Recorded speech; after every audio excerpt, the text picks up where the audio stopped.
আসসালামু আলাইকুম দর্শক, সবাইকে স্বাগতম। আশা করি সকলেই ভালো আছেন। আওয়ামী লীগের মিথ্যা ইতিহাসের মুখোশ খুলে দিল মঈনুদ্দিন।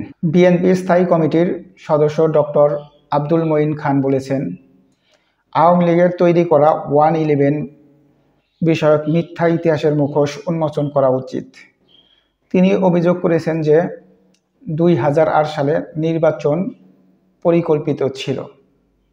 অর্থাৎ 2008 সালের যে নির্বাচনটা হয়েছে এটা পূর্ব পরিকল্পিত ছিল, কিভাবে কাকে ওঠানো হবে সব পরিকল্পনা মাফিক ম্যাপিং করা ছিল আগে থেকেই, আর ওভাবেই পরবর্তীতে সরকার গঠন করা হয়েছিল। তিনি বলেন, নির্বাচনের আগেই 300 আসন কোথায় কে নির্বাচিত হবে সেটি ঠিক করে রাখা হয়েছিল এবং সেটি করে একটি সরকার প্রতিষ্ঠা করা হয়েছিল, যা পরবর্তী 15 বছর ধরে দেশকে পরিকল্পিতভাবে নানা ক্ষেত্রে ধ্বংস করেছে।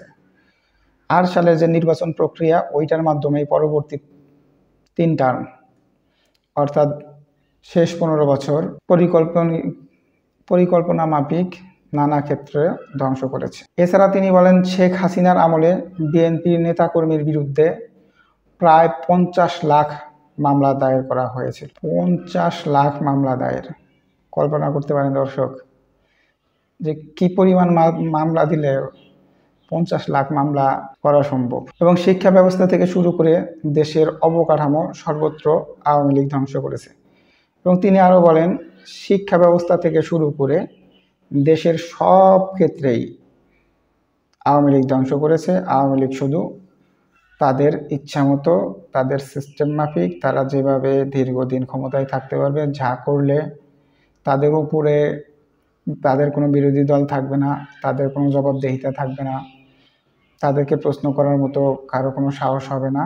ওই সিস্টেমেই তারা দেশটাকে আস্তে আস্তে ডেভেলপ করেছে এই 15 বছর। দর্শক, মঈন খান আওয়ামী লীগের 111 বা 2008 সালের পরিকল্পিত নির্বাচন সম্পর্কে যে কথাটা বলেছে সেটা কি সত্য বলেছে কিনা অবশ্যই কমেন্টসে জানাবেন।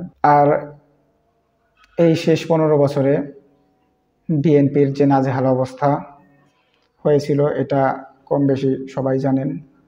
তাদের উপরে ছিল হিউজ পরিমাণ অন্যায় অত্যাচার।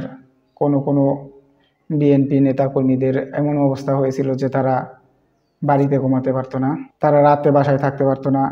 আবার আমরা কিছু শুনতে পেরেছি যে সে তার গ্রামেই যেতে পারে নাই 5-10 বছর। এরকম ভয়াবহ ঘটনা ঘটেছিল, তাদের উপর এইরকম নির্যাতন হয়েছিল। দর্শক ভালো থাকবেন। আসসালামু আলাইকুম।